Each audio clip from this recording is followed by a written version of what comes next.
Hello, and welcome to the Hope Relentless Marriage Podcast. My name is Sarah-Gayle, and Chad, my amazingly good-looking, incredible husband, is online as well. Or on the podcast, as well. And so we are honored that you are listening. And I just want to remind you that you are a world changer because you resourcing your marriage makes a difference because marriages impact families. Families impact communities, and communities impact the world. So you are a world changer. Well done. That's right, world changers. It's so great to be with you today. Last week, we talked about building emotional intimacy. And so if you didn't get a chance to check out that podcast, make sure you go back. It's such an important area in our relationship. And oftentimes, in many of the relationships that we work with, it's a part of their connection, their friendship, their partnership that's been completely forgotten. I know that was true for Sarah-Gayle and I for over a decade plus of our marriage. And it's an area that we're learning and growing. And just want to encourage you, check that out. Make it a priority to build emotional intimacy in your marriage. But today, I'm excited. We are going to talk about our thoughts. Our thoughts are pivotal in our individual lives, and they're also pivotal in shaping the marriage that we want to create. And so there's this quote by Gandhi that says, your beliefs become your thoughts become your words become your actions become your habits become your values, and your values become your destiny. Wow. That's incredible. So it started with the beliefs, and then right after that were our thoughts, and it ends up to be our destiny. So I truly believe that progression is accurate, and we see it through and through that as we think, so are we. In Proverbs 23:7, it says, as a man or woman thinks, so is he or she. And this rings true, I know, in my own personal life, but I can definitely see it in the lives of others as well. And so one of the things I want to ask you is two questions, actually. The first question is, what are you consistently thinking about concerning your spouse? Just take a moment. When you think of your spouse, what are the general thoughts that come to mind? Okay. And here's another question. What are you consistently thinking about when it comes to yourself? What are the general thoughts that come to your mind pertaining to yourself? So these questions are significant because when it comes to our spouse, if most of our thoughts are negative, then it would make sense that how we are experiencing them is also negative. And a lot of times we're looking for the negative to come true. It's like as we're interacting with them, we're looking for the things that are already going on in our mind. And it makes it so it's very difficult for us to see anything different. And likewise, with our thoughts of ourselves, this is an area in our couples counseling that is really surprising sometimes, and even more so is pretty sad because a lot of us out there are thinking very negatively of ourselves. And this feeds into our marriage because if we don't think much of ourselves, then it implies that we don't really think others think much of ourselves. And also, it impacts how we are treating other people because we've heard the saying, hurting people hurt people. And so as we're hurting, that is definitely impacting how we are interacting with our spouse. Yeah. And so I think, this idea is crucial. This is something that we kind of build into when we work with couples is the idea of appreciation, the idea of gratitude. And I think it really goes even deeper as you're talking about it. It's these individual thoughts really play a part. It makes me think of, different times if we're like looking for a new car, right? Yeah. All of a sudden you start to notice that car. Yeah. Well, I think this comes into play in our marriage.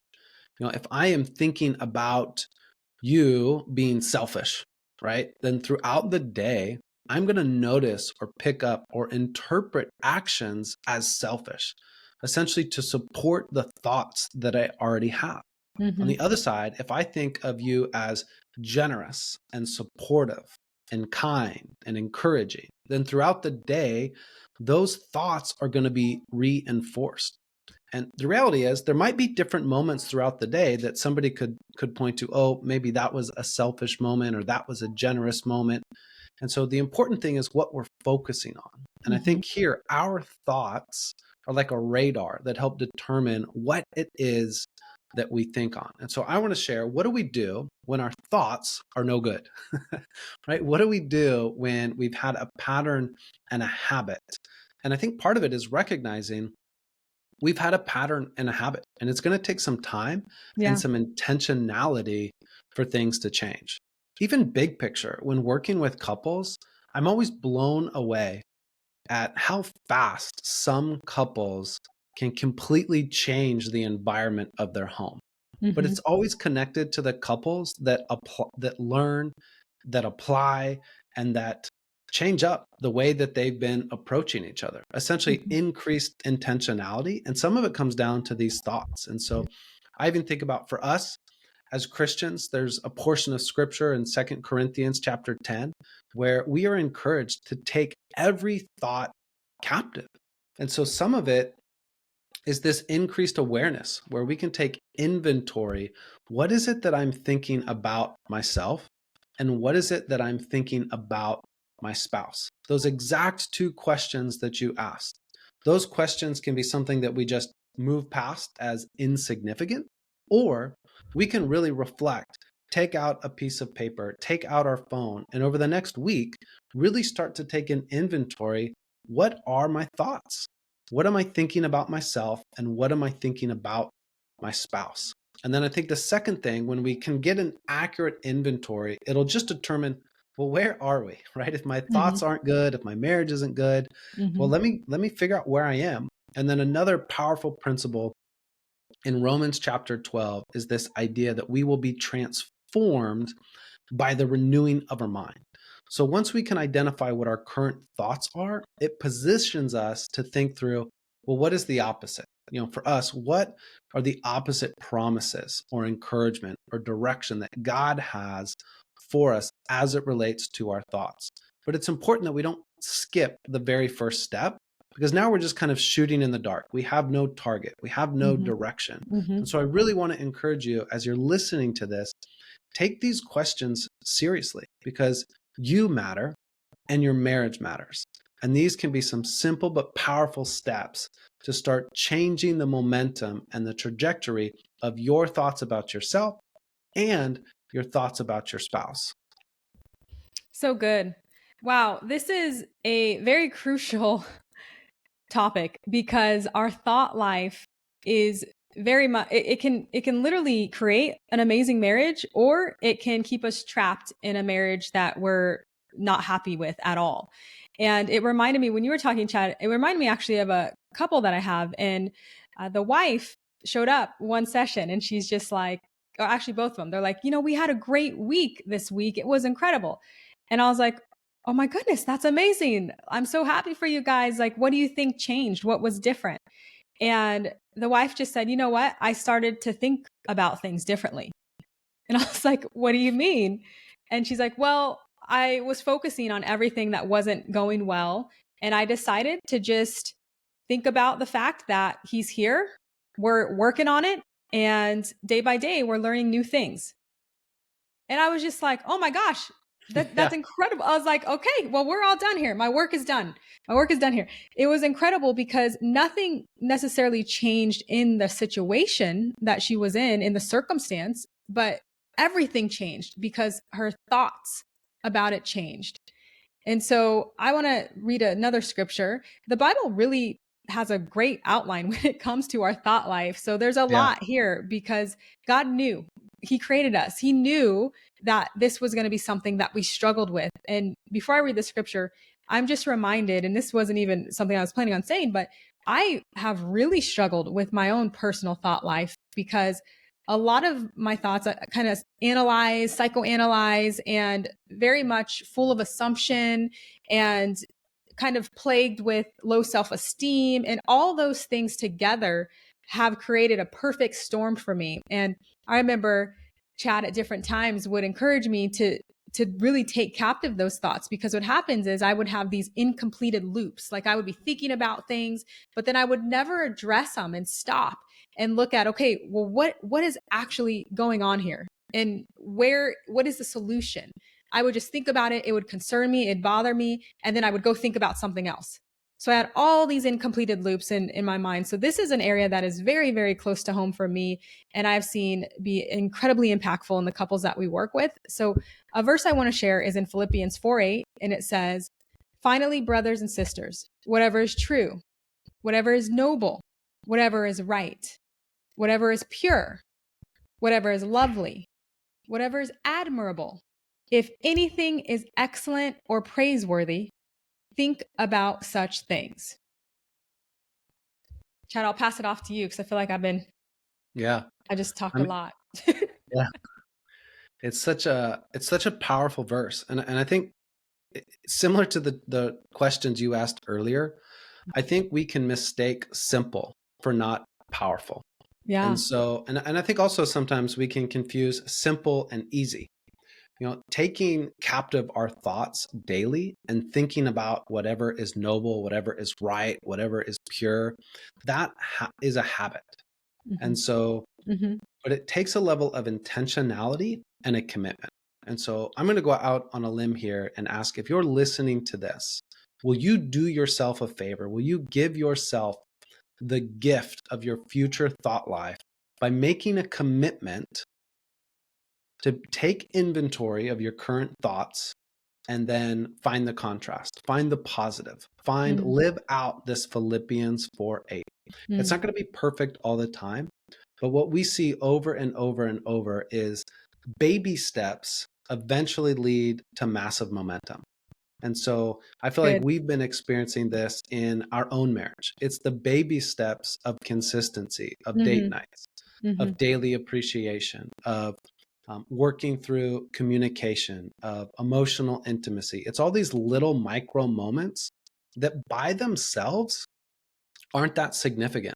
But when you gather them all together, they really shape our day to day. They shape the way we see each other. They shape the way we see ourselves. They shape the hope and the dreams and the joy that we live with.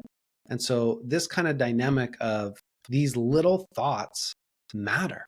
And so the more that we can take captive the negative and focus on the positive, the more momentum we're building in our own life. And I think a key part is this doesn't mean that we ignore or we become this like naive optimist in life. It's simply that according to whatever we can control, we're going to focus on those things because life happens. Just last week, you're headed to an event and you get a flat tire on the highway. Oh, yes. Right? Yes. Joshua comes into the room.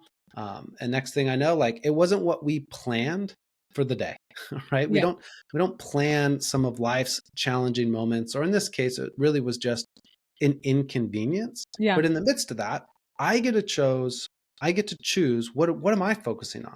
Am I thankful that you're safe? Am I thankful that the car was okay? Am I thankful that we had the resources to get it fixed? And, and so there's in every situation in life, there's opportunities to choose what is it that we're going to focus on. And that really has such a significant impact on the future that we get to enjoy. Yeah. Chad, I like how you mentioned that I think you mentioned something like it's a discipline or it takes intentionality. It's a habit you have to cultivate. It's not something that often just comes natural as far as just seeing the glass half full. I think sometimes we just wish that it was natural, but at the same time, we have the ability to make it more natural as we are consistent in focusing on the things that are praiseworthy, admirable, that are good, that are lovely. And kind of to piggyback on what you said with that example of the car, there's always different perspectives. It's always what attitude will you choose? It's kind of the same vein, like we get to choose our attitude where I couldn't control that I got a flat tire. And more personally, I guess not more personally, because I was the one in the car with the flat tire, but I guess more intense, I want to share just my experience with grief and my thought life concerning grief. And it's different for everyone. But for me, when I am thinking about the sad moments of people dying in my family, so I've been to the funeral of my mother, my brother, and sister. And for my mother and brother, they had open caskets. And so, I'm getting really, really dark here. Yeah. Wow. On our marriage podcast. But this is just the power of our thought life, because they had open caskets. And as I think, and there've been different seasons where I am thinking on what they look like in that casket and how they were, just laying there and all the stuff, lifeless, right? That has created a sense of immense grief and sorrow as I'm focusing on that, as I'm thinking on that, and as I'm thinking of the things that I'm missing. And I'm not saying that I'm encouraging people to forget, those that they've lost. But what I am hopefully outlining here is the reality of what we think on is very influential in how we feel and also what we move towards. It's difficult to have a negative thought and a positive thought at the same time. Yeah. So which one will we choose? And so in the case of grief, for me, what I've learned to do is focus on the faces. Even as I'm speaking, I can see the faces, the smiles, the laughs, and all of a sudden my countenance changes. I begin to smile when I can see my mom smiling and the laughter coming out of her. And so the thought life is crucial in the day-to-day that we experience. Yeah, I think that's such a powerful and personal example of really trying to implement this principle that we see in the Bible into some of the most difficult times, right? And the reality is we don't always get this right. Yeah. But I'm a big fan of like more often than not. Yeah, it kind of gives that's good. space for our humanity and our shortcomings, but at the same time, it gives us a vision, not of perfection, but of growth and of progress. So more often than not, where are our thoughts going? And that's something that we can be intentional about. What I want to kind of highlight here as we get ready to close is some other questions. And that is for people to think about, like, what are you exposing yourself to? The music that we listen to, the books that we read, the shows that we watch, the radio, the podcasts, any of these different things shape our thoughts. And so a powerful way to begin renewing our mind and thinking about whatever is right, whatever's noble, lovely, whatever is good, is to listen to good stuff, to watch good stuff, to read good stuff, right? This idea of things that elevate you and elevate other people, right? So sources of encouragement, sources of hope, sources of joy, sources of wisdom. Find a topic that you're interested in, but look for the positive information on it. Look for the encouraging information on it. In many capacities, our prayer is that our podcast is that for some people, a source of encouragement, a source of hope, a source of equipping. But it's important the things that we can just get in the habit of listening to are playing small roles in shaping our thoughts. And so if we want to make a drastic change in this area, we got to be intentional across our day and really think about all the things that we're listening to and that we're exposing our mind and our thoughts to. Because just as we talked about earlier, right, as our beliefs turn into our thoughts at the top of Gandhi's quote, down at the bottom, those become our values and our destiny. And so is that song taking you in the direction that you want? Is that show taking you in the direction that you want? Is that, whatever it is, fill in the blank? If not, look to make changes. Maybe not always, but how about more often than not, be intentional about the thoughts and the things that you're listening to. I love it. It's hard to do. It's not easy, but it's worth it. It is definitely worth it. And it's just being kind to ourselves, because in our humanity, it's difficult to be inundated with a direction we don't want to go in and then expect ourselves to go in a different one. And so we have to be intentional and make the choice and focus in on what we want to focus in that will lead us to the life that we want to live. Yep. Is it that time? It's time. It's time for your jingle. Appreciation time. Appreciation time. Chad David, I appreciate you being my knight in shining armor. Although that's kind of a cuss phrase, because that set us up for a lot of failure early on in marriage because I had unrealistic expectations, but you still come through big time. And an example of this is this week when I had the flat tire. It was as if I never had a flat tire, because you just swooped in you took care of it all. My couples, when I told them about it, they're just like, oh, your day probably changed pretty dramatically from that, right? And I'm like, actually, no, my day stayed the same. My husband's day changed because he was rescuing me. So I appreciate that about you. Thank you, babe. I appreciate the other night. I know it was cold and it was dark, and I asked you to go on a walk with me because I didn't want to walk by myself, but I like to walk at the end of the day to clear my thoughts, get some fresh air, move. And I really appreciated you joining me. It was one of many moments that I feel like we are building and enjoying a genuine partnership and friendship. So I appreciated that late night evening walk with you. All right. Thank you. All right. Well, for those of you listening, whether you are in a high place in your marriage, enjoy it. Let's celebrate when we're in those times, or a low place in your marriage. Let's recognize what we talked about as far as the thoughts go, right? Like how you think about it can make a difference for you in that moment. So whether you're in a high place or a low place, I want you to know that there's always